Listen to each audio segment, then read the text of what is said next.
उसके बाद देखिए यहाँ पर हम लोग बात करेंगे अपने नेक्स्ट क्वेश्चन की, और हमारा जो नेक्स्ट क्वेश्चन है वो यहाँ पर क्वेश्चन नंबर 4 है।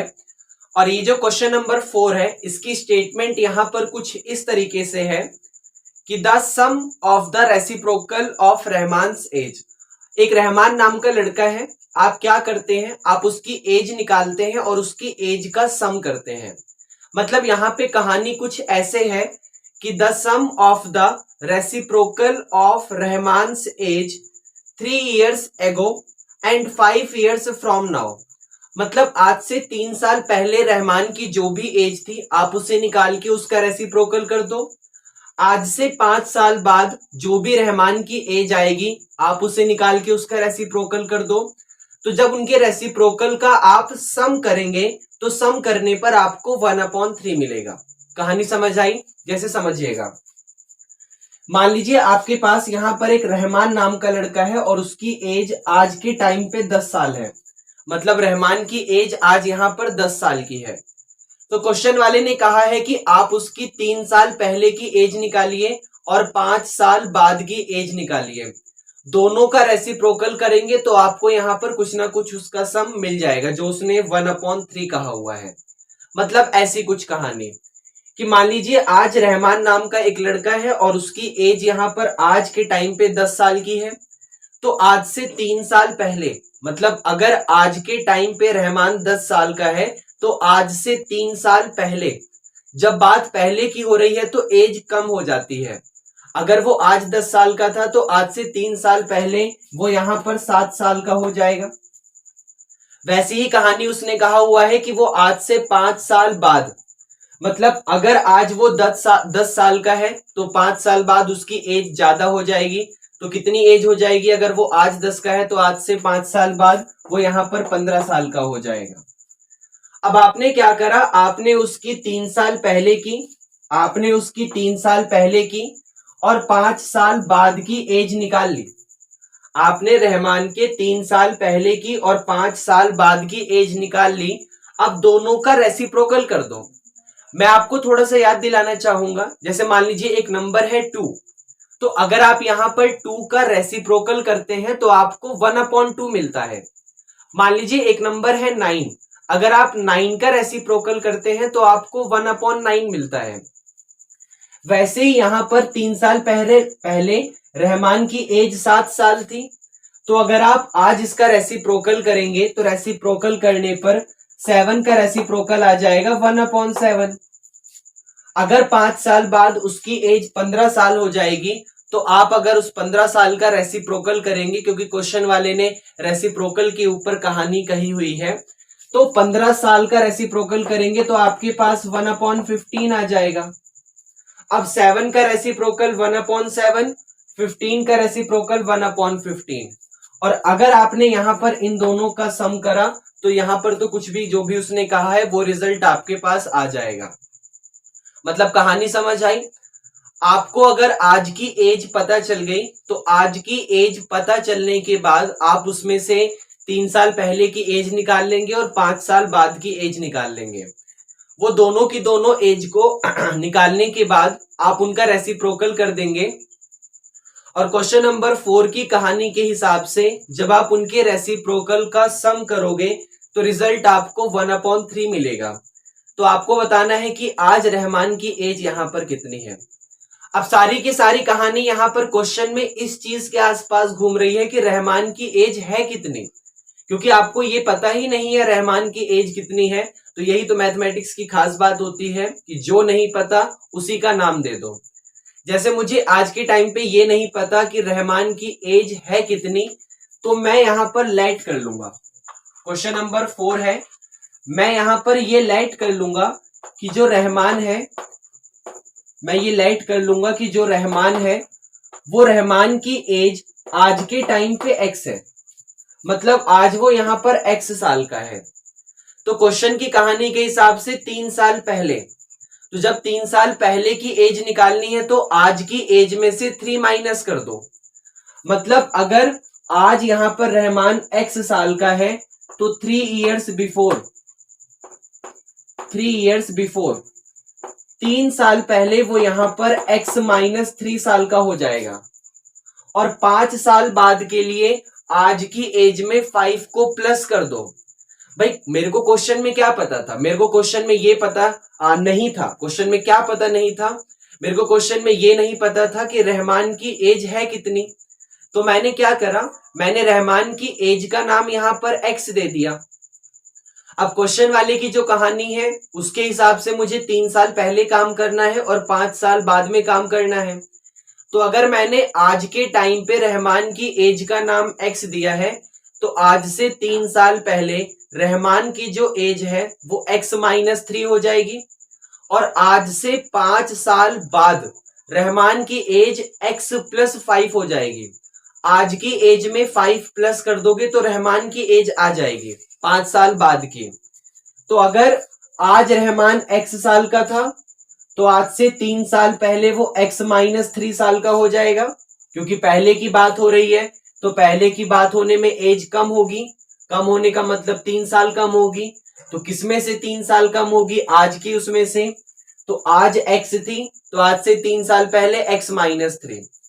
और ऐसे ही अगर आप 5 साल बाद की निकालेंगे, 5 years from now, आज से 5 साल बाद की निकालेंगे आप लोग, after 5 years from now, after 5 years from now, तो आज की एज में 5 को प्लस कर दो।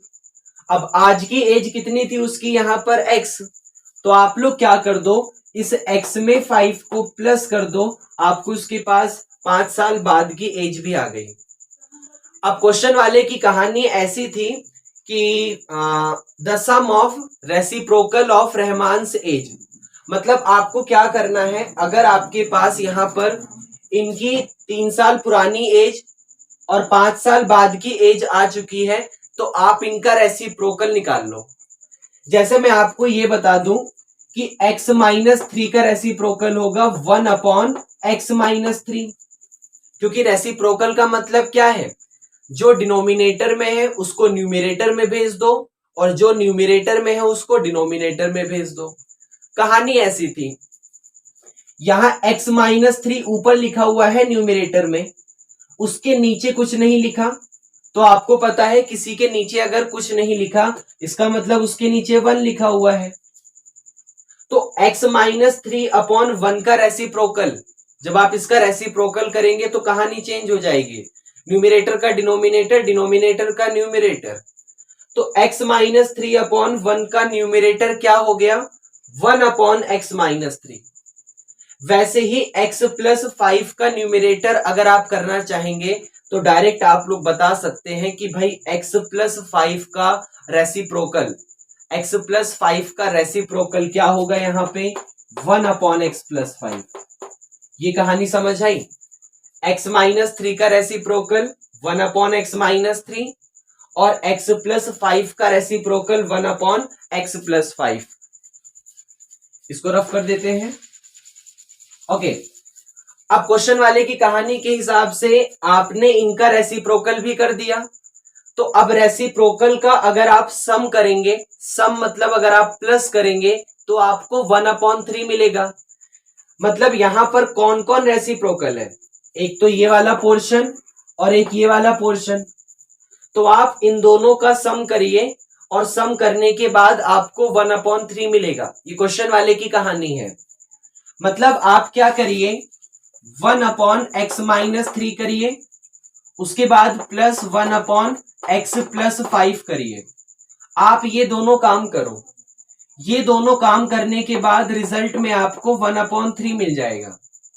भाई आप ये दोनों काम करेंगे तो ये दोनों काम करने के बाद रिजल्ट में आपको 1/3 मिल जाएगा। अब x-3 और ये x+5, ध्यान से देखिएगा, आपके पास ना एक इक्वेशन को सॉल्व करने के लिए जो कंडीशन है वो जनरेट हो गई है। अब हम लोगों को इसे यहां पर सॉल्व करना है अपने बेसिक मेथड से जो हमें आता है। अब हमें बेसिक मेथड क्या पता है कि भाई यहां पर x की वैल्यू निकालनी है, और अगर मैंने आपको बताया हुआ है कि अगर क्वेश्चन में कहीं पर भी डिनोमिनेटर में कुछ दिख जाए, अगर क्वेश्चन में कहीं पर भी डिनोमिनेटर में कुछ दिख जाए तो आप सीधा एलसीएम लेके डिनोमिनेटर को खत्म करो। सीधा, ये क्वेश्चन की कहानी है। आप कुछ भी सॉल्व कर रहे हो, अगर आपको डिनोमिनेटर में कुछ दिख जाता है तो आप सबसे पहले एलसीएम लीजिए और एलसीएम को लेने के बाद डिनोमिनेटर को खत्म करिए। जैसे लेफ्ट हैंड साइड में आपका क्या क्या लिखा हुआ है, डिनोमिनेटर में x-3 और x+5, तो आप x-3 और x+5 का एलसीएम लीजिए। x-3 और x+5 का एलसीएम क्या मिलेगा, तरीका पता है आपको। सबसे पहले क्या करिए, x-3 को एज इट इज कॉपी कर लो, जो पहले नंबर पे लिखा है उसको एज इट इज कॉपी कर लो। पहले नंबर पे x-3 लिखा था तो आपने x-3 को कॉपी कर लिया। अब उसके बाद इसको कॉपी करने के बाद अगले नंबर पे जंप करिए तो अगले नंबर पे आपका लिखा हुआ है x+5। क्या x+5 आप यहां पर नोट कर चुके हो? नहीं, आपने तो अभी सिर्फ x-3 नोट करा है। क्या x+5 नोट कर चुके हो? नहीं, तो x+5 को भी यहां पर कॉपी कर लीजिए। मतलब आपका एलसीएम दोनों आ गया, x-3 भी और x+5 भी। एक बार और समझा देता हूं तरीका क्या होता है। सबसे पहले ये वाला रिजल्ट कॉपी कर लो, जो फर्स्ट नंबर पे लिखा है उसको एज इट इज कॉपी कर लो। उसके बाद नेक्स्ट नंबर पर आओ। क्या वो नेक्स्ट नंबर आप ऑलरेडी लिख चुके हो? अगर लिख चुके हो तो उसको स्किप कर दो, उसको छोड़ दो। अगर नहीं लिख चुके हो तो उसको भी कॉपी कर लो। फिर नेक्स्ट नंबर पर आता, अगर और होता तो फिर नेक्स्ट नंबर पर आता। फिर नेक्स्ट नंबर पर आने के बाद ये देखता कि उसके पास जो जो है क्या वो मैं कॉपी कर चुका हूं। जिसको कर चुका हूं उसको स्किप कर दो, अगर कुछ नहीं कॉपी करा तो फिर वो सारा का सारा रिजल्ट लिख दो। ऐसे कहानी चलती है। अब इसको आपको पता है, एलसीएम लेते वक्त पहले हम लोग डिवाइड करते हैं और फिर हम लोग मल्टीप्लाई करते हैं। तो आप देखिए इस चीज को यहां पर पहले ये पूरे के पूरे रिजल्ट को, इस पूरे के पूरे रिजल्ट को आप पहले इससे डिवाइड करोगे। जो भी रिजल्ट आएगा फिर उसमें 1 की मल्टीप्लाई करोगे। तो आप जब x-3 को x-3 से डिवाइड करोगे तो ये हट जाएगा। मतलब इस पूरे के पूरे रिजल्ट को जब इससे डिवाइड करोगे तो x-3 से x-3 हट जाएगा। क्या बचेगा? x+5 बचेगा। तो x+5 की मल्टीप्लाई इस वाले 1 में कर दो। तो x+5 की मल्टीप्लाई 1 में करोगे तो x+5 ही आ जाएगा। वैसे ही अगली बार इस पूरे के पूरे रिजल्ट को x+5 से डिवाइड कर दो। तो जब इस पूरे के पूरे रिजल्ट को x+5 से डिवाइड करोगे तो x+5 से x+5 कैंसिल हो जाएगा। यहां पर क्या बचेगा? यहां पर x-3 बचेगा। तो इस x-3 की मल्टीप्लाई इस 1 में कर दो। तो x-3 की मल्टीप्लाई 1 में करोगे तो x-3 ही आ जाएगा। और राइट साइड में आपका लिखा हुआ है 1/3। क्या लिखा हुआ है? 1/3। अब इसको थोड़ा सा और सॉल्व करिए। सॉल्व करने का मतलब है कि x में x को प्लस कर दो, x में x को प्लस कर दो तो ये हो जाएगा आपका यहाँ पे 2x। कितना हो जाएगा? 2x। उसके बाद 5 में से 3 को माइनस कर दो। मतलब आपको पता है हम लोग वेरिएबल को एक साथ, मतलब सेम बिहेवियर को एक साथ उठाते हैं, कांस्टेंट वाले को एक साथ उठाते हैं। x वाले को x वाले में प्लस करा तो 2x आ गया। अब कांस्टेंट वाले को पकड़ो, यहां पर कांस्टेंट आपके पास 5 है और यहां पर कांस्टेंट -3 है। तो 5 में से 3 गया तो रिजल्ट आपके पास आ जाएगा यहां पर 2 और डिवाइडेड बाय इस वाले ब्रैकेट की मल्टीप्लाई इस वाले ब्रैकेट में करो। तो ब्रैकेट की ब्रैकेट में मल्टीप्लाई कैसे होती है? पहले x की मल्टीप्लाई इस वाले x में भी कर देना और इस वाले 5 में भी कर देना। अगली बार इस -3 की मल्टीप्लाई इस वाले x में भी कर देना और इस वाले 5 में भी कर देना। तो जब पहले x की मल्टीप्लाई x में करोगे तो आपके पास x² आ जाएगा। फिर x की मल्टीप्लाई 5 में करोगे तो आपके पास 5x आ जाएगा। फिर -3 की मल्टीप्लाई x में करोगे तो यहां पर -3x आ जाएगा। फिर -3 की मल्टीप्लाई 5 में करोगे तो -15 और राइट हैंड साइड में लिखा हुआ है 1/3। अब इसको थोड़ा और सॉल्व करिए। क्या कर सकते हो, ये हो गया यहां पर 2x और प्लस का 2, ये हो गया आपके पास 2x और प्लस का 2 डिवाइडेड बाय, देखिए एक्स स्क्वायर तो एज इट इज रहेगा, एक्स स्क्वायर तो एज इट इज रहेगा। 5x में से 3x को माइनस कर दो, इस वाले 5x में से इस वाले 3x को माइनस कर दो, तो 5x में से 3x जाएगा तो आपके पास प्लस का 2x बचेगा, क्योंकि 5x बड़ा था और उसके पास प्लस का साइन था। ये लिखा हुआ है -15, -15 और राइट हैंड साइड में लिखा हुआ है 1/3। अब क्रॉस मल्टीप्लाई कर सकते हो, तो क्रॉस मल्टीप्लाई करोगे तो इसकी मल्टीप्लाई जब 1 में करोगे, भाई x square plus 2x minus 15 की मल्टीप्लाई 1 में करोगे तो यही एक्स स्क्वायर प्लस का 2x माइनस का 15 आ जाएगा। और 3 की मल्टीप्लाई जब इन दोनों में करोगे, मतलब 3 की मल्टीप्लाई 2x में भी करो और इसी 3 की मल्टीप्लाई 2 में भी करो, तो जब 3 की मल्टीप्लाई 2x में करोगे तो ये 3 2 जा 6x हो गया, और 3 की मल्टीप्लाई 2 में करो तो फिर से प्लस का 6 हो गया। अब सबको उठा के एक तरफ ले आओ, तो x square as it is है, ये प्लस का 2x एज इट इज है, ये माइनस का 15 एज इट इज है, ये प्लस का 6x इस तरफ आके माइनस का 6x हो गया, और ये प्लस का 6 इस तरफ आके माइनस का 6 और इज इक्वल टू 0। अब वही, मतलब कांस्टेंट में से कांस्टेंट को पकड़ो, x के साथ x को पकड़ो, एक्स स्क्वायर के साथ एक्स स्क्वायर को पकड़ो।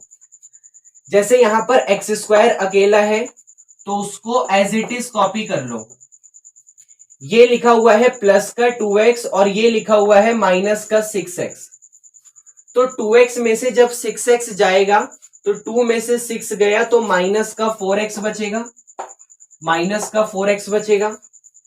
ये लिखा हुआ है माइनस का 15 और ये लिखा हुआ है माइनस का 6, तो माइनस माइनस प्लस होता है, तो 15 में जब 6 को प्लस करोगे तो ये माइनस का 21 आ जाएगा और इज इक्वल टू 0।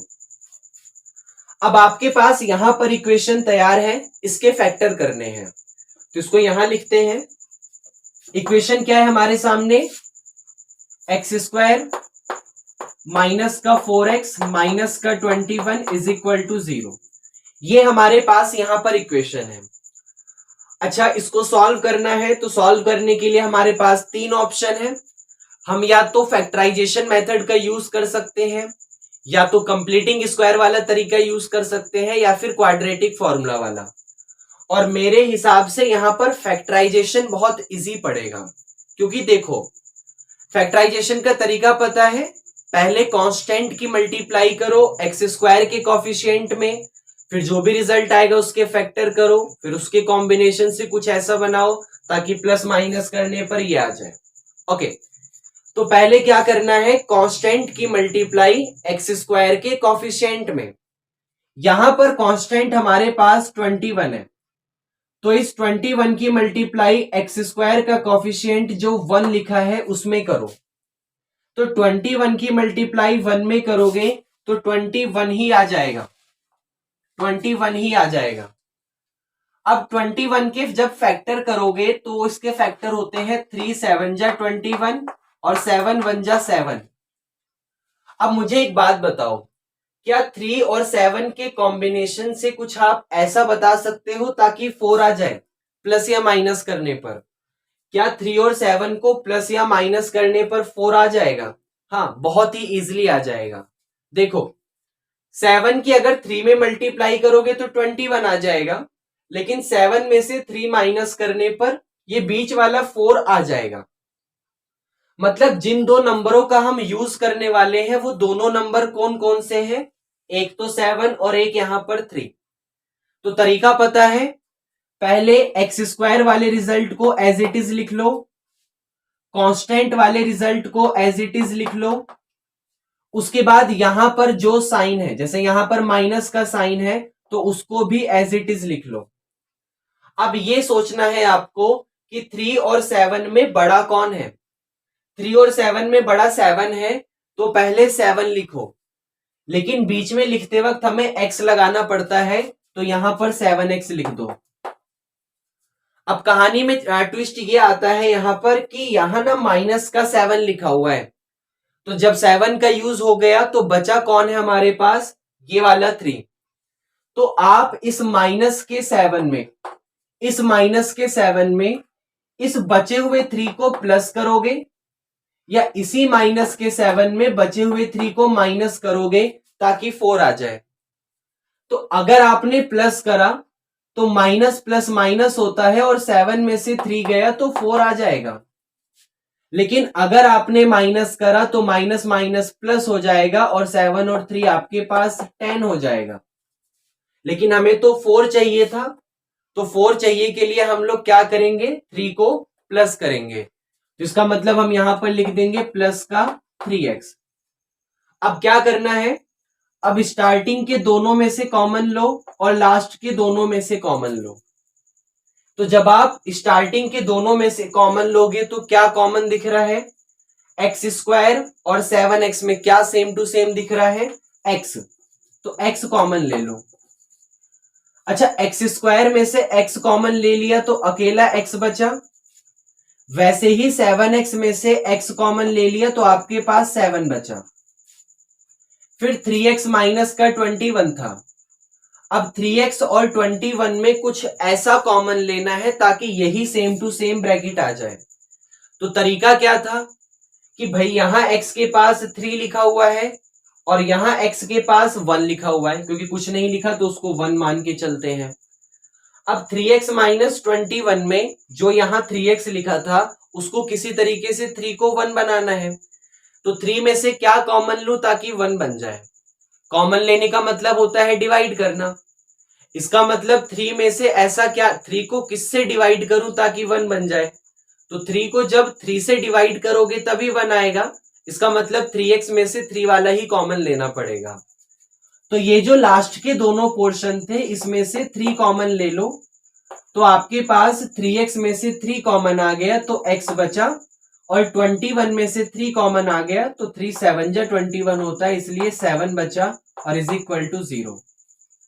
अब सेम टू सेम ब्रैकेट क्या दिख रहा है, सेम टू सेम ब्रैकेट दिख रहा है ये वाला x माइनस 7, तो इस x माइनस 7 को बाहर बुलाओ।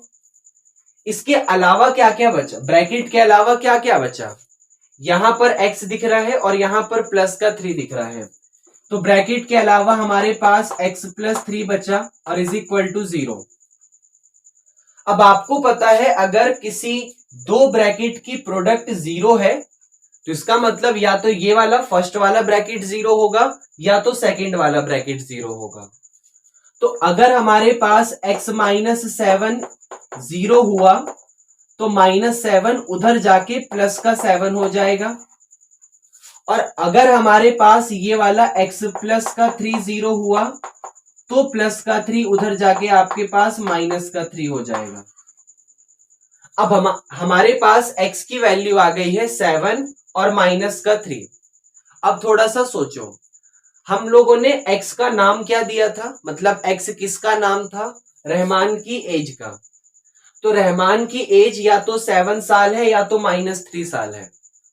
अब -3 साल होने का कोई मतलब नहीं है, क्योंकि या तो कोई बच्चा अगर पैदा नहीं हुआ तो उसकी एज 0 साल है, और अगर पैदा हो गया तो उसकी एज या तो 1 साल है या तो 2 साल है या 3 साल है 4 साल है, मतलब इस तरीके से चलता है। किसी की एज -3 साल है इसका कोई मतलब नहीं है। तो ये जो x की वैल्यू -3 आई है ये ऑटोमेटिक रिजेक्ट हो जाएगी, इसकी कोई वैल्यू नहीं रह जाएगी, इसका कोई मतलब नहीं रह गया। तो हम लोग यहां पर किस वैल्यू को उठाएंगे, हम लोग यहां पर 7 को उठाएंगे, इसका मतलब x की वैल्यू 7 आ गई। x किसका नाम था, रहमान की एज का, तो इसकी कहानी का ये मतलब है कि आज के टाइम पे रहमान की एज यहां पर 7 साल की है। ये हमारा यहां पर क्वेश्चन नंबर 4 था। क्या आपको समझ आया?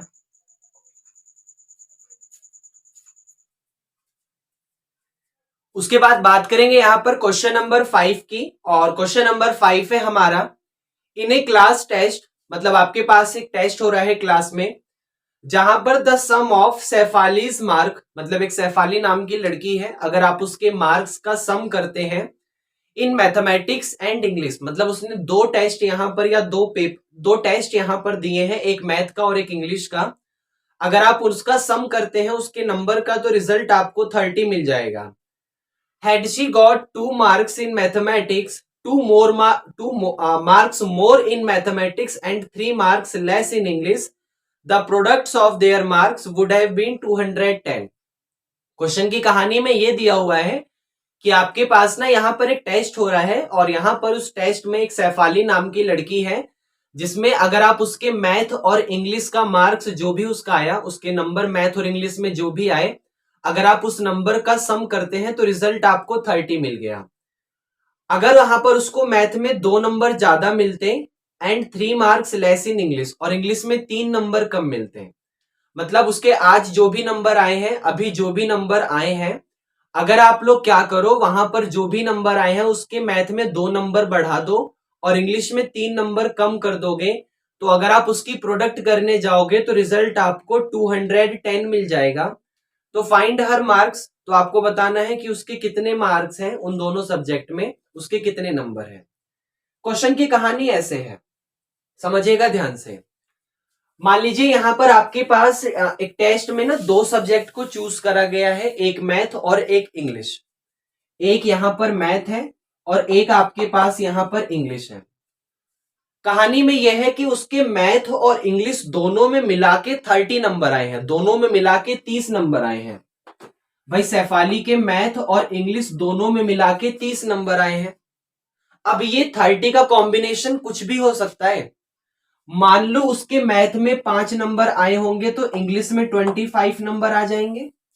भाई सीधी सी बात है कि अगर उसके मैथ में 5 नंबर आए होंगे तो दोनों का सम मिलाकर 30 होना चाहिए था।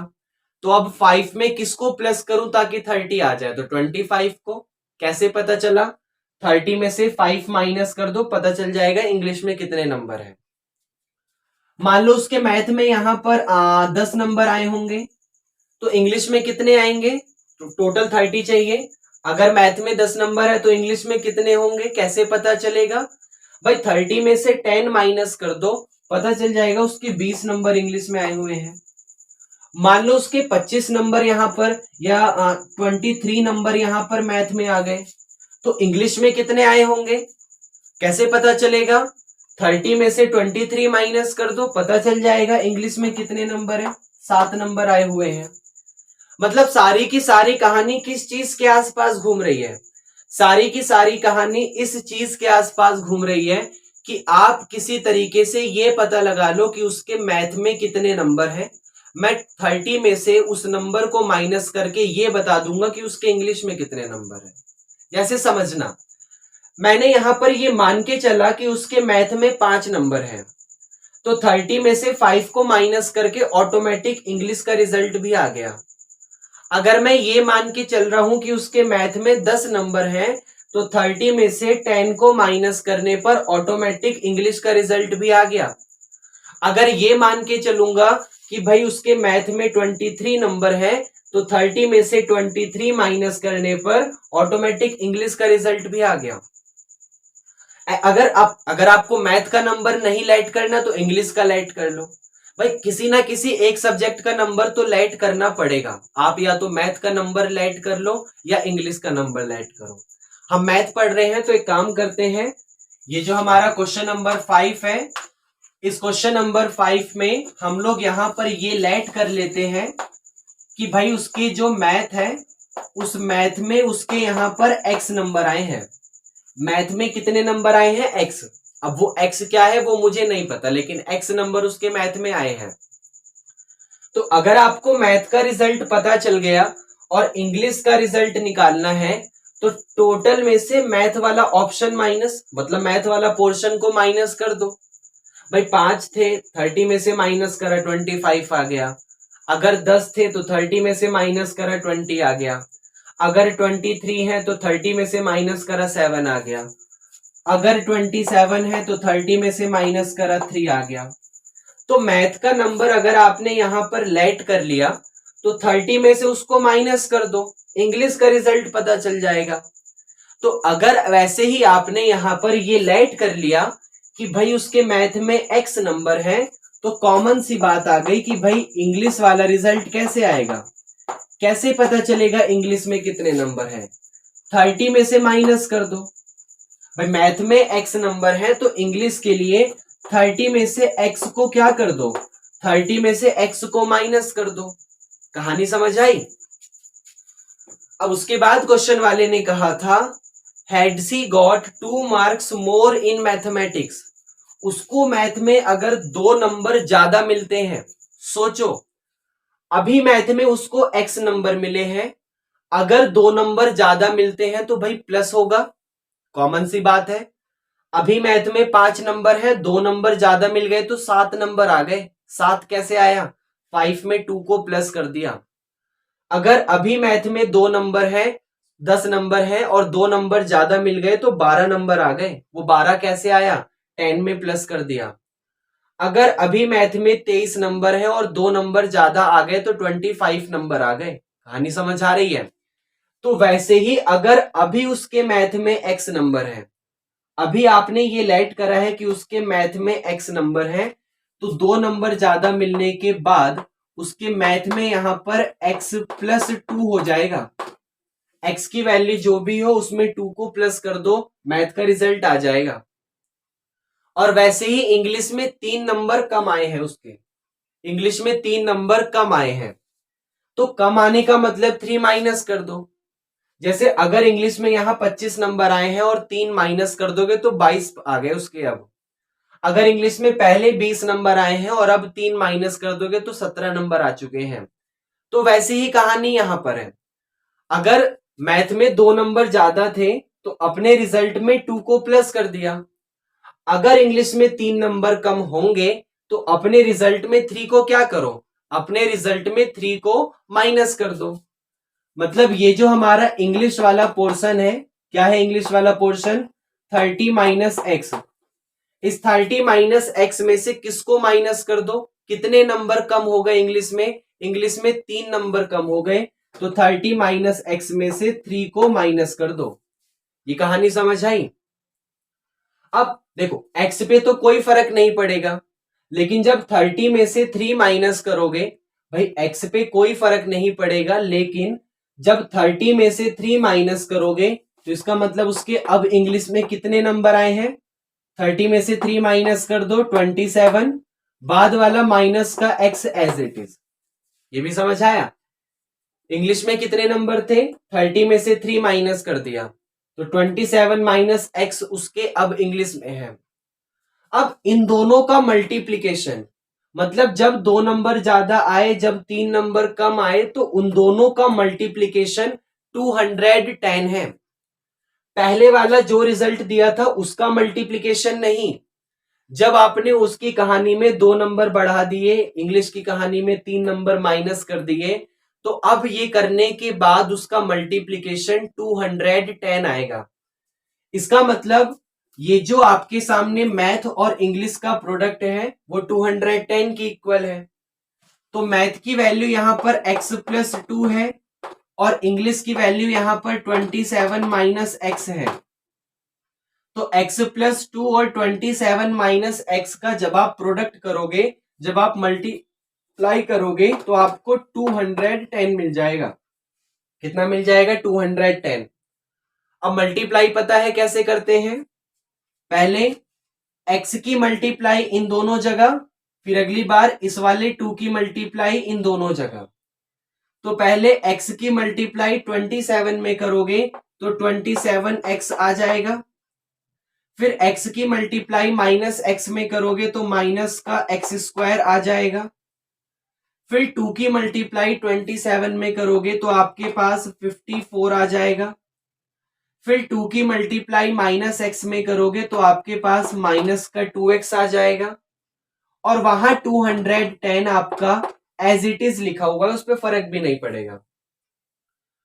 अब इसको थोड़ा सा सॉल्व करो। एक काम करो, प्लस का 210 उठाकर इधर लाओ, माइनस हो जाएगा। तो ये माइनस का x square as it is copy कर रहा हूं, ये लिखा हुआ है प्लस का 27x और यहां लिखा हुआ है माइनस का 2x। तो 27x में से 2x को माइनस कर दोगे तो प्लस का 25x आ जाएगा। ये लिखा हुआ है प्लस का 54। सोचो, थोड़ी देर बाद ये 210 इधर आके माइनस हो जाएगा और राइट साइड में 0 बचेगा। तो 54 में से 210 को माइनस कर दो, 210 54 माइनस कर दो, कितना बचेगा? 10 में से 4 गया तो 6, यहां बचा हमारे पास फिर से 10, 10 में से 5 गया तो 5, यहां बचा 1, तो 156 बचेगा। तो माइनस का 156 और इज इक्वल टू 0। अब ये हमारे सामने क्वाड्रेटिक इक्वेशन तैयार है, इसको सॉल्व करना है। सॉल्व करने के लिए ये छोटी सी चीज ध्यान से देखो कि यहां पर एक्स स्क्वायर का कोफिशिएंट माइनस में है। अच्छा, सॉल्व हो जाएगा, कोई दिक्कत नहीं होने वाली, लेकिन क्या करो कि जब एक्स स्क्वायर का कोफिशिएंट माइनस है तो थोड़ा समझने में इश्यू आता है, इसलिए पूरी की पूरी इक्वेशन में माइनस से मल्टीप्लाई कर दो ताकि जो एक्स स्क्वायर है उसका कोफिशिएंट प्लस में हो जाए। भाई एक्स स्क्वायर का कोफिशिएंट अभी नेगेटिव है, सॉल्व कर लेंगे, कोई दिक्कत नहीं होने वाली, लेकिन जब सॉल्व करेंगे तो थोड़ा सा हार्ड पड़ेगा, थोड़ा सा इश्यू आएगा। तो उससे बचने के लिए क्या करो, पूरी की पूरी इक्वेशन में माइनस से मल्टीप्लाई कर दो, जिसकी वजह से फायदा ये होगा कि यहां पर ये भी इनके पूरी इक्वेशन का साइन चेंज हो जाएगा, जिसकी वजह से यहां पर प्लस आ जाएगा। तो चलो माइनस से मल्टीप्लाई करो और सबके साइन चेंज करो। तो ये हो गया यहां पर प्लस का एक्स स्क्वायर, ये हो गया यहां पर माइनस का 25x और ये हो गया यहां पर प्लस का 156 और इज इक्वल टू 0। अब आपके सामने ये इक्वेशन तैयार हो गई है और इसके आप बड़ी आसानी से फैक्टर कर सकते हैं। मैं फैक्टराइजेशन का ही यूज करूंगा क्योंकि वो काफी इजी पड़ जाता है। फॉर्मूला यहाँ पर हालांकि पड़ेगा तो इजी, लेकिन फैक्टराइजेशन अगर हो रहा है, पॉसिबल है, तो वो और ज्यादा इजी है। जैसे देखो, तरीका पता है, कांस्टेंट की मल्टीप्लाई करनी है एक्स स्क्वायर के कोफिशिएंट में, ओके पता है। तो कांस्टेंट है 156, एक्स स्क्वायर का कोफिशिएंट है 1, तो 156 की मल्टीप्लाई 1 में करोगे तो 156 ही आएगा।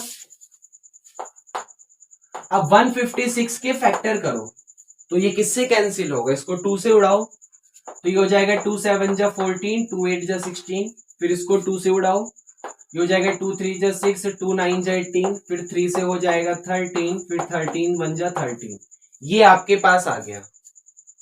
अच्छा, इनके कॉम्बिनेशन से कुछ ऐसा बनाना है ताकि प्लस या माइनस करने पर ये 25 आ जाए। तो मुझे बहुत ही इजीली दिखाई दे रहा है यहां पर, जैसे ध्यान से देखो।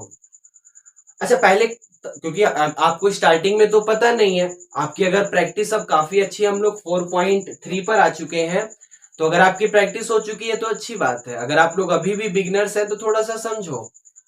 अगर आप मान लीजिए यहां पर 2 2 जा 4 उठाते हो और 13 3 जा 39 उठाते हो, तो 39 में 4 को या तो प्लस कर लो या माइनस कर लो, 25 नहीं आने वाला। लेकिन ध्यान से देखो, ये 2 2 जा 4 और 4 3 जा 12, भाई 2 2 जा 4 और 4 3 जा हो गया 12, और यहां पर आपके पास लिखा हुआ है 13। तो 12 और 13 एक ऐसा कॉम्बिनेशन है जिनको अगर आप प्लस कर दो, मतलब अगर आप 12 को 13 में प्लस कर दो तो 25 आ जाएगा। इसका मतलब मुझे वो दोनों नंबर मिल चुके हैं जिनका यूज होने वाला है इसको सॉल्व करने में। तो चलो करते हैं। तरीका क्या था, पहले एक्स स्क्वायर वाले रिजल्ट को एज इट इज कॉपी कर दो, कांस्टेंट वाले रिजल्ट को एज इट इज कॉपी कर दो। यहां पर कौन सा साइन है, माइनस का, माइनस को एज इट इज कॉपी कर दो। अब सोचो 13 और 12 में बड़ा कौन है, 13 और 12 में 13 बड़ा है, तो पहले 13 लिखो, लेकिन लिखते वक्त बीच में x जरूर लगाना है, तो यहां पर लिख दो 13x। अब यहां पर 13 हमने लिख दिया, बचा कौन है हमारे पास 12, तो ये जो माइनस का 13 लिखा हुआ है माइनस का 13, थोड़ा सा बेसिक की तरह सोचो, कि इस माइनस के 13 में इस वाले 12 को प्लस करूं या इस माइनस के 13 में इसी वाले 12 को माइनस करूं ताकि 25 आ जाए। तो अगर आपने प्लस करा तो माइनस प्लस माइनस होता है और 13 में से 12 जाके आपके पास 1 आ जाएगा। लेकिन अगर आपने माइनस करा तो माइनस माइनस प्लस होता है और 13 और 12 प्लस होकर 25 आ जाएगा। तो इसका मतलब हमें यहां पर ये जो 12x है उसको माइनस करना पड़ेगा, तभी माइनस माइनस प्लस होगा और 13 और 12 प्लस होकर 25 आ जाएगा। अब वही तरीका, स्टार्टिंग के दोनों में कॉमन, लास्ट के दोनों में कॉमन। अगर आपने यहां पर स्टार्टिंग के दोनों में कॉमन लिया तो एक्स स्क्वायर और 13x में कॉमन क्या है, x कॉमन दिख रहा है। तो एक्स स्क्वायर में से x बाहर आ गया तो एक x बचा, 13x में से x बाहर आ गया तो आपके पास 13 बचा। वैसे ही यहां पर देखो, ये लिखा हुआ है 12x और ये लिखा हुआ है 156। तरीका क्या बताया था, लास्ट वाले रिजल्ट के अगर स्टार्टिंग में ही माइनस दिख गया, ये जो लास्ट के दोनों वाले पोर्शन है, अगर आपको इसके स्टार्टिंग में ही माइनस दिख गया तो माइनस कॉमन लेके बाहर बुलाओ। लास्ट के दोनों के अगर स्टार्टिंग में माइनस है, बाद में प्लस है माइनस है, फर्क नहीं पड़ता, पहले ही माइनस दिख गया तो माइनस तो कंफर्म है कि कॉमन लेना है। अब यहां पर 12x लिखा हुआ है, कॉमन कुछ ऐसा लेना है कि यहां पर ये x के पास 1 आ जाए, क्योंकि यहां x के पास 1 है तो यहां भी x के पास 1 आना चाहिए। तो 12x में से 12 कॉमन लोगे तभी 1 आएगा। इसका मतलब लास्ट के दोनों में से माइनस तो कॉमन ले लिया, 12 भी कॉमन ले लो। तो फायदा ये होगा कि माइनस कॉमन लेने की वजह से अब इनके साइन चेंज हो जाएंगे और 12 कॉमन लेने की वजह से ये दोनों 12 से डिवाइड हो जाएंगे, क्योंकि कॉमन लेने का मतलब होता है डिवाइड करना। तो जब आप देखो, पहली बात साइन चेंज होकर x हो गया प्लस का, 12 में से 12 बाहर आ गया तो 1 बचा। 156 को 12 से डिवाइड करोगे, करके देख लो 13 आएगा, क्योंकि माइनस कॉमन ले लिया था तो प्लस का साइन चेंज होकर वो माइनस हो जाएगा और इज इक्वल टू 0। अब सेम ब्रैकेट को बाहर बुलाओ, सेम ब्रैकेट कौन सा है आपके पास, x माइनस 13, इसको बाहर बुला लो। तो इसके अलावा क्या क्या बचा, यहां पर x बचा और यहां पर माइनस का 12 बचा, तो x माइनस का 12 और इज इक्वल टू 0। अगर किसी दो ब्रैकेट की प्रोडक्ट 0 है तो या तो ये 0 होगा या तो ये 0 होगा।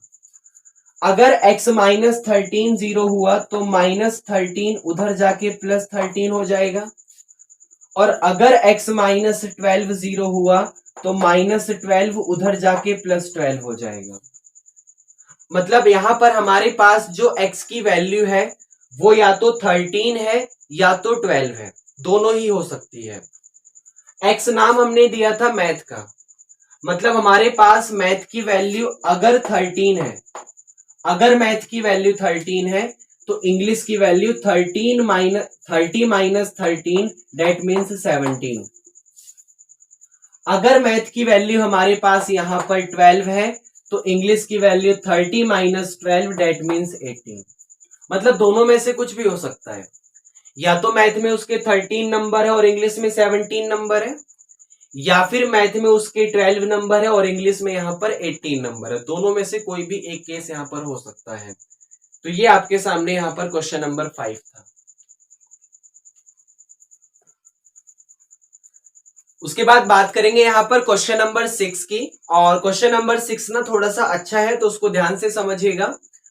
क्वेश्चन है आपके पास, the diagonal of a rectangular field. आपके पास एक रेक्टेंगुलर फील्ड है, मतलब एक रेक्टेंगल की शेप का खेत है, जिसका डायगोनल जो है वो 60 मीटर मोर देन है, वो 60 मीटर ज्यादा है। किससे 60 मीटर ज्यादा है, देन द शॉर्टेस्ट साइड।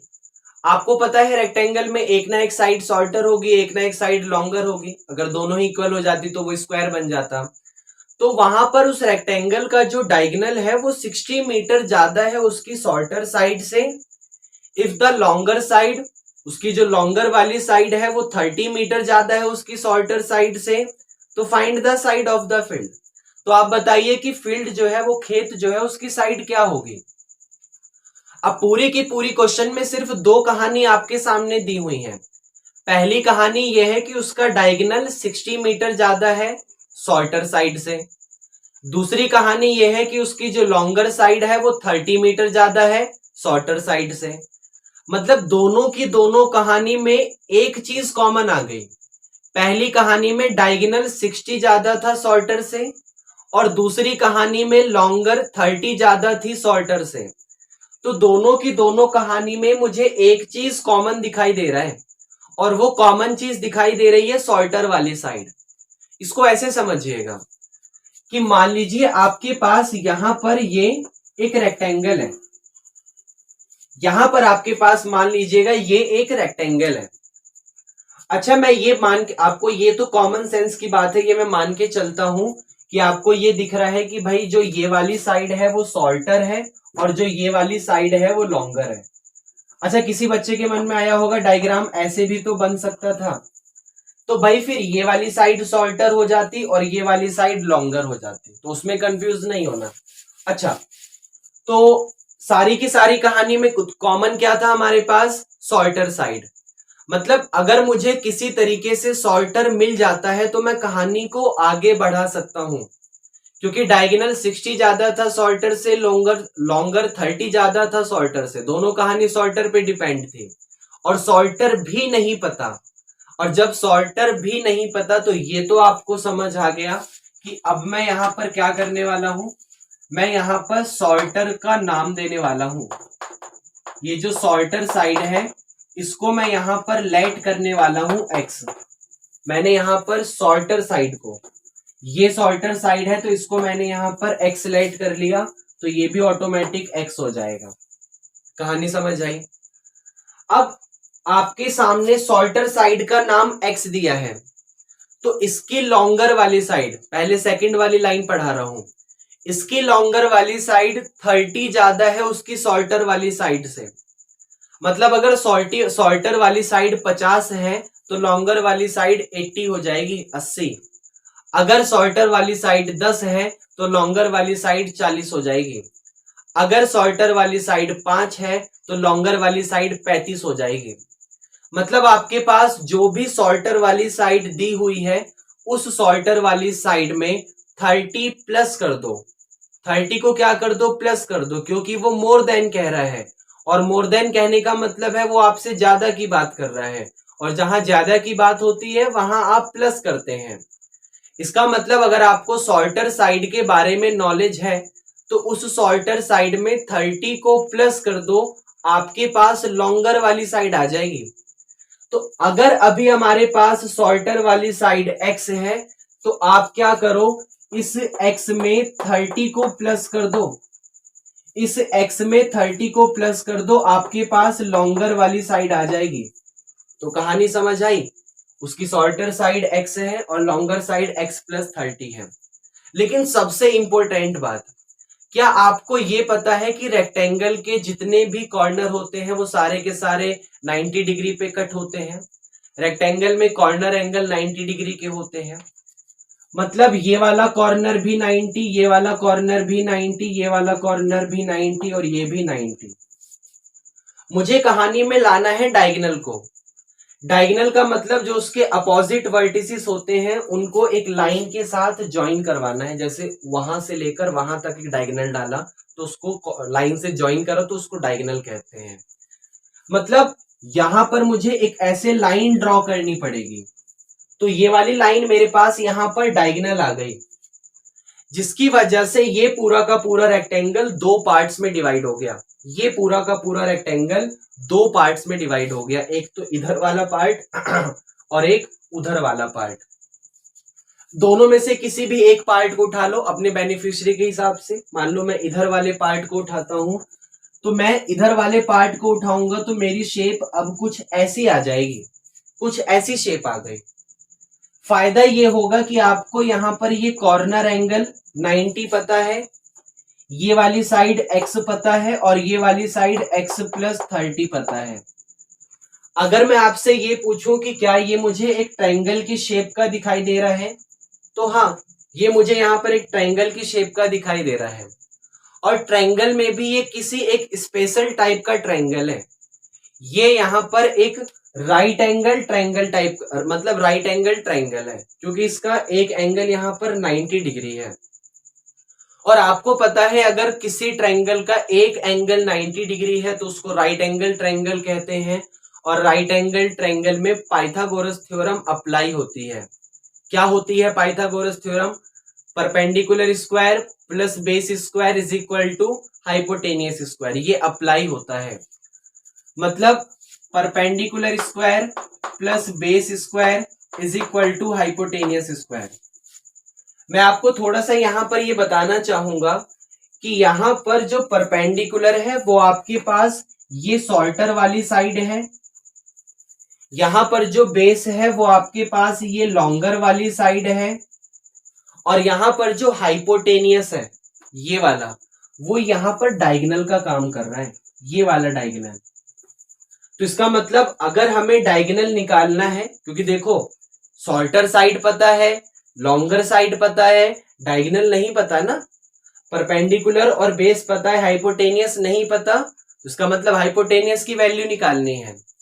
अब हाइपोटेनियस की वैल्यू निकालने का मतलब हमें एच निकालना है। क्या निकालना है? एच निकालना है। तो सोचो, एच निकालने के लिए इस वाले स्क्वायर को हटाना पड़ेगा। भाई एच को निकालने के लिए इस वाले स्क्वायर को हटाना पड़ेगा, और आपको पता है जब स्क्वायर हटता है तो प्लस माइनस के साथ अंडर रूट चढ़ता है। अगर स्क्वायर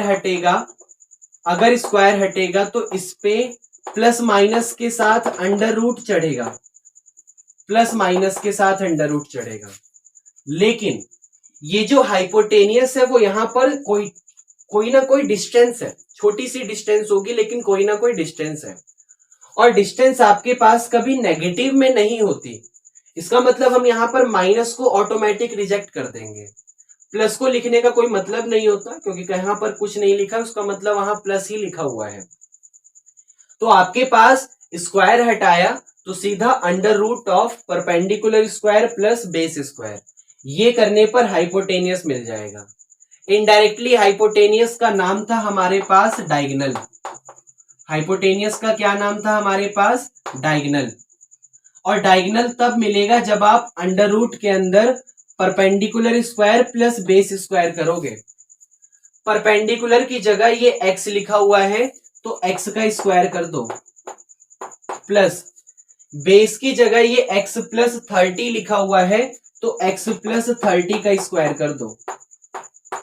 कहानी समझ आई? डायगोनल का मतलब क्या हुआ? अंडर रूट के अंदर एक्स का स्क्वायर प्लस के साथ एक्स प्लस 30 का स्क्वायर। एक बार और समझना यहां तक हुआ क्या। आपके पास एक रेक्टेंगल था, रेक्टेंगल में सारी की सारी कहानी इस चीज पर डिपेंड थी कि डायगोनल 60 ज्यादा है सॉल्टर से, लॉन्गर 30 ज्यादा है सॉल्टर से।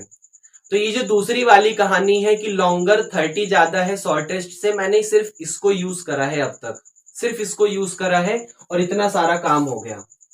क्या यूज करा कि शॉर्टेस्ट का नाम x दिया तो लॉन्गर ऑटोमेटिक x प्लस 30 हो गया। मुझे डायगोनल की जरूरत थी, मैंने यहां पर इसको अपोजिट एंगल को ज्वाइन करा, अपोजिट कॉर्नर को ज्वाइन करा, मुझे एक राइट एंगल ट्रायंगल मिल गया। राइट एंगल ट्रायंगल में पाइथागोरस अप्लाई कर दिया तो मुझे यहां पर डायगोनल मिल गया। अब मैं यहां पर सबसे पहली वाली लाइन का यूज करूंगा, सबसे पहली वाली लाइन का। सबसे पहली वाली लाइन यहां पर क्या थी कि उसका डायगोनल 60 ज्यादा है शॉर्टेस्ट से, उसका डायगोनल 60 ज्यादा है शॉर्टेस्ट से। मतलब डायगोनल तब आएगा जब आप उसकी शॉर्टेस्ट साइड में 60 को प्लस कर दोगे। जैसे 70 जो 70 है, 70 वो वाला 70 60 ज्यादा है 10 से। एक नंबर की हेल्प से मैं आपको कहानी समझा रहा हूं कि आपके पास एक नंबर है, मान लीजिए 70, तो वो 70 10 ज्यादा है। किससे 10 ज्यादा है? 60 से। मतलब 10 को 60 में प्लस करने पर 70 आ जाएगा।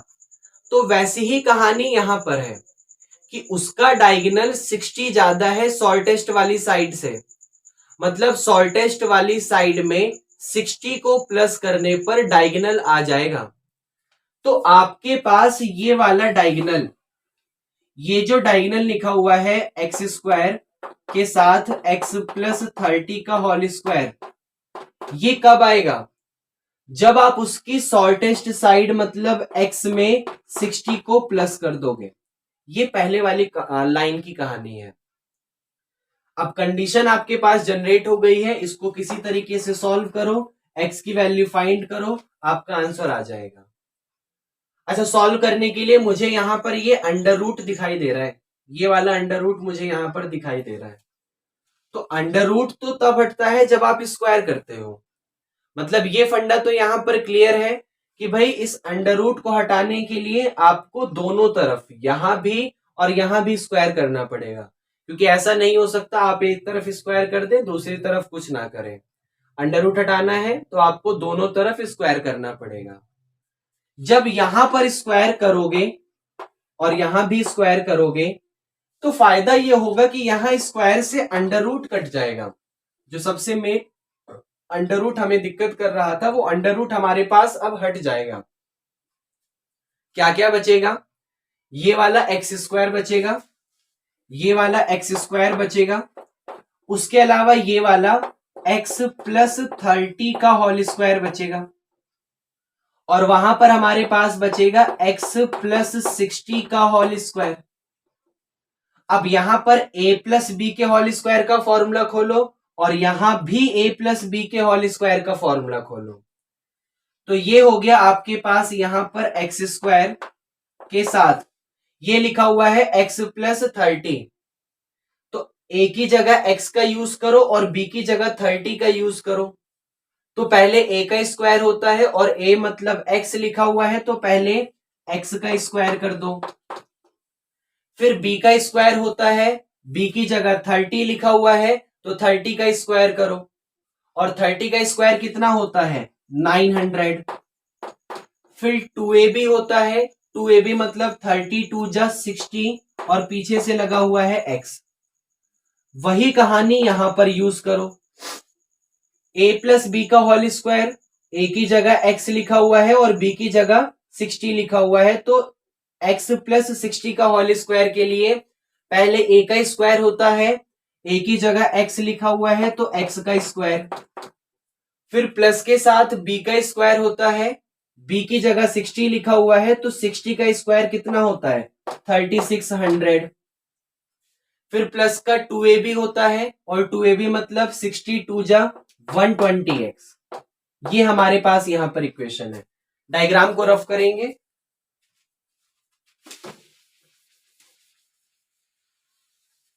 चलिए अब इस इक्वेशन को थोड़ा सा और सॉल्व करते हैं। तो ये वाले एक्स स्क्वायर से एक्स स्क्वायर कैंसिल हो गया, सबको उठाकर एक तरफ लेकर आओ। तो ये वाला एक्स स्क्वायर यहां पर एज इट इज लिखा हुआ है, ये प्लस का 900 एज इट इज लिखा हुआ है, प्लस का 60x भी एज इट इज लिखा हुआ है, ये प्लस का 3600 3600 इस तरफ आके माइनस हो जाएगा, और प्लस का 120x भी इस तरफ आके माइनस हो जाएगा और इज इक्वल टू आ गया 0। अब इसको थोड़ा सा सॉल्व करो भाई। X square as it is रहेगा, x square as it is रहेगा। देखिए प्लस का 60x और माइनस का 120x, तो 60 में से 120 गया तो माइनस का 60 ही बचेगा। ये लिखा हुआ है 900, ये लिखा हुआ है 2600। 900 में सॉरी 3600, 900 में से 3600 गया तो आपके पास 2700 आ जाएगा और इज इक्वल टू 0। अब इस इक्वेशन को हमें यहां पर सॉल्व करना है। अच्छा सॉल्व करोगे, मैं फैक्टराइजेशन का ही यूज करना चाहूंगा यहां भी, क्योंकि काफी इजीली हो जाएगा। तो यहां पर ना एक छोटा सा दिक्कत यह है कि ये जो 2700 है ये काफी बड़ा नंबर है, और इसके जब आप फैक्टर करेंगे तो बहुत ही लंबी कहानी चली जाएगी उसके प्राइम फैक्टर में, तो बहुत सारे पेयर आ जाएंगे और उन पेयर से 60 बनाना हार्ड हो जाएगा।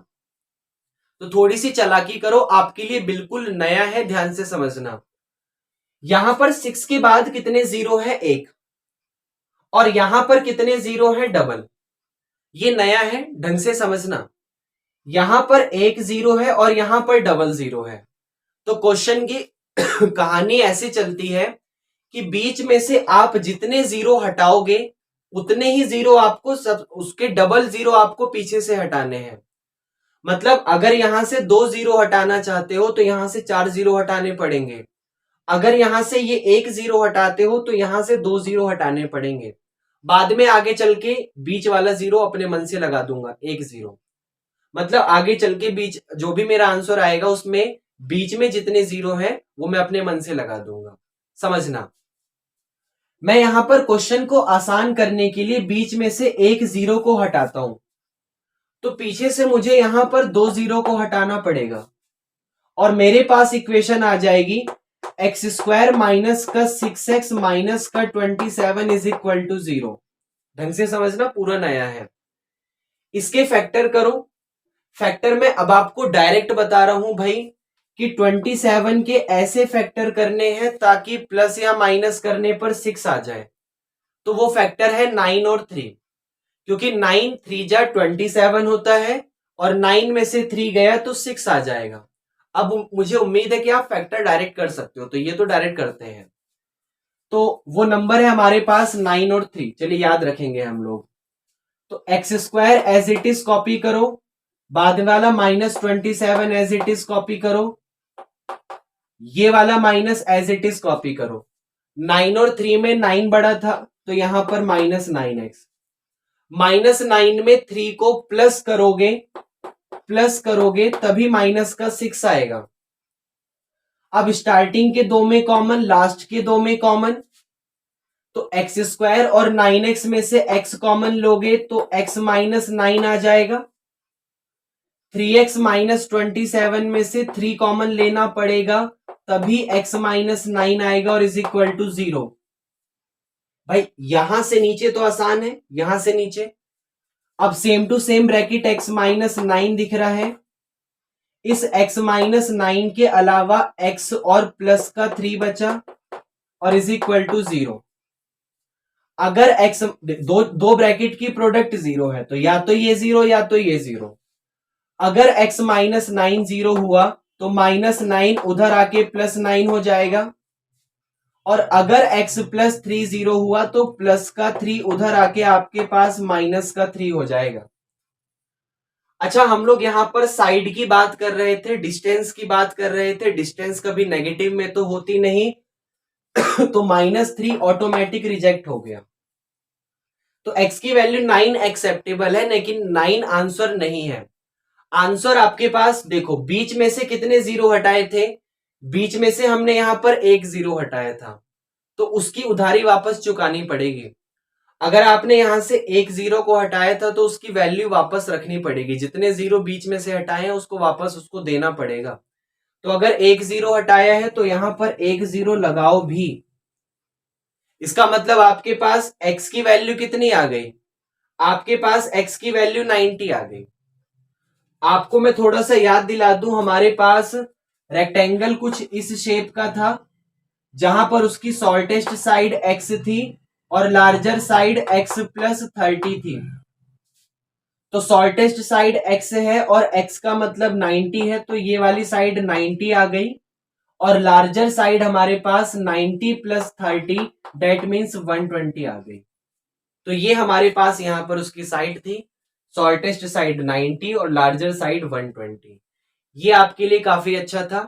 बीच में से जितने जीरो हटाओगे, अगर यहां 2 जीरो होते तो मुझे 4 जीरो हटाने पड़ते, तो जितने जीरो बीच में से हटाते हो उतने आगे चल के वापस लगाने भी पड़ेंगे। तो क्या क्वेश्चन नंबर 6 आया?